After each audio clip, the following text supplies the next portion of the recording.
Good evening, folks. Brendan Dzwierzynski here with you from the Sports on 580 crew, live from Allen Fieldhouse in Lawrence, Kansas, where tonight the Kansas Jayhawks, the number 2 ranked team in the nation, picked up another one-score win in Big 12 play to remain undefeated in conference action, knocking off the 14th ranked Iowa State Cyclones by a margin of 62-60, a low-scoring, fairly gross game in terms of score. Although if you ask Bill Self, head coach of the Kansas Jayhawks, he would tell you that was a high-level game. In fact, that's exactly what he told us during post-game press conferences just a little bit ago. Good defense by both teams, good shot-making by both teams, but in the end, Kansas comes out with the victory. KU is now 5-0 in Big 12 play. We'll get to the Big 12 standings in just a little bit, but 4 of those 5 Big 12 wins have come by 4 or fewer points. 3 of them have come by exactly 1 possession, including this 2-point win here on Saturday afternoon into the evening at Allen Fieldhouse. Let's get you some of the individual scoring totals and some of the top performers from this contest on Saturday. It starts with Grady Dick, who had an absolutely huge game. He had been shut down, at least reasonably so, by a couple of recent KU opponents, including by Oklahoma just this past Tuesday night, right back here in Lawrence. Teams have been face guarding him a lot, trying to avoid giving him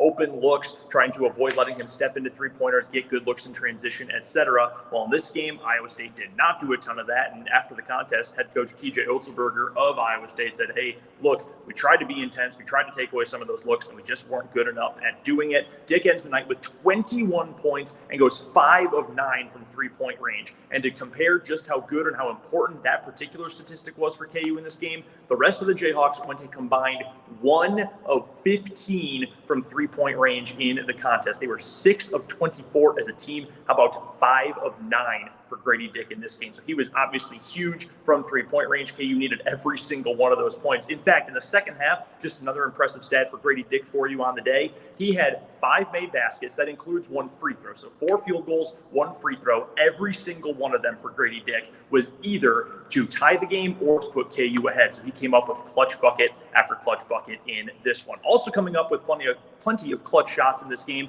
KJ Adams, the sophomore forward who has been absolutely tremendous as of late. He came away with another huge game in this one, had 15 points and made clutch shot after clutch shot first half and second half. We only had 3 changes in lead, I should say, in the first half. Then we had 12 more in the second half, and he accounted for one of them in the first half with a buzzer-beating layup. Iowa State had hit a three-pointer with 11 seconds left in the first half. Adams goes right down the court, lays it in as the buzzer sounds to put KU up by a single point at halftime. And then in the second half, he came up with a couple big shots, including the game winner, tie game at 60-all. He hits a shot off the backboard. It was actually not the design of the play. The initial intent of the play was to post up Jalen Wilson. However, bit of a scramble drill. Adams gets the ball. He ends up putting it in off the window through contact. No foul, still knocked it in. He made sure to mention that point about no foul during the post-game press conferences. Comes away with 15 points, numbers 14 and 15, the biggest of any throughout the day. Jalen Wilson, we should also acknowledge him. Again, not the most efficient night scoring the ball, but he did get to 16 points and had 11 rebounds. That is his 8th double-double of the season. His all Big 12 caliber year continues after another big night here against the Iowa State Cyclones. That trio combined for 52 of the 62 points for KU in this game. They got 8 more points from their starters, all of them coming from Kevin McCullough, who again did not have a great day offensively, ending up with those 8 points. And Juwan Harris did not score in the contest, hadn't done that since one of the mid-round games of the Big 12 tournament all the way back in March last season. So a rare 0-point game, although Harris was still on the floor for almost the entire contest, playing 39 of the 40 minutes in this game. And the KU bench, they had just 2 points in the game. So 62 points total, 52 of them coming from just the group of Grady Dick, Jalen Wilson, and KJ Adams in this one. It should be noted, though, that KU did do a much better job offensively in general in this contest. They shot just 37.3% from the floor against Oklahoma back on Tuesday night in what was, again, a close win. But they shot 45.8% in this contest here on Tuesday to pick up the victory. So at least a little bit better offensively. And again, the hot shooting from Dick from beyond the three-point line,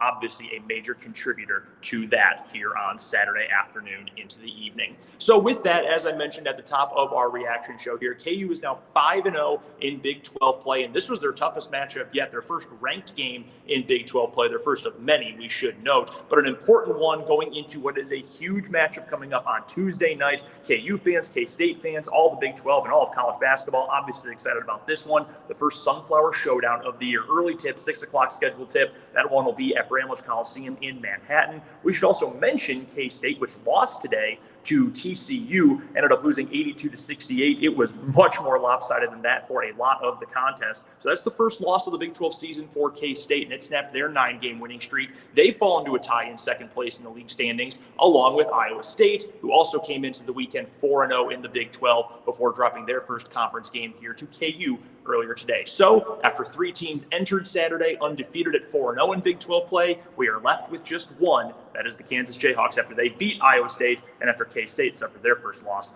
of the season in Big 12 play as well. That's going to do it for our post-game wrap-up, though. Don't forget to stay tuned to 580WIBW.com for post-game reaction to this KU win over Iowa State. Full game write-up plus links to the audio of the press conferences for both Bill Self and for the group of KU players, including Grady Dick, KJ Adams, and Jalen Wilson. And tune in on Tuesday. We're off on Monday, but tune in on Tuesday to 580 Sports Talk and Mic'd Up on 580 WIBW. Mic'd Up running from noon until 3. 580 Sports Talk with myself and Dan Lucero from 3 until 6 on the Sports Voice of Kansas, 580 WIBW. But until then, one more time, your final score from Allen Fieldhouse. It's the Kansas Jayhawks, the number 2 ranked team in the country with 62, and the number 14 ranked Iowa State Cyclones with 60. For the Sports on 580 crew, I'm Brendan Dzwierzynski. We'll talk to you coming up on Tuesday.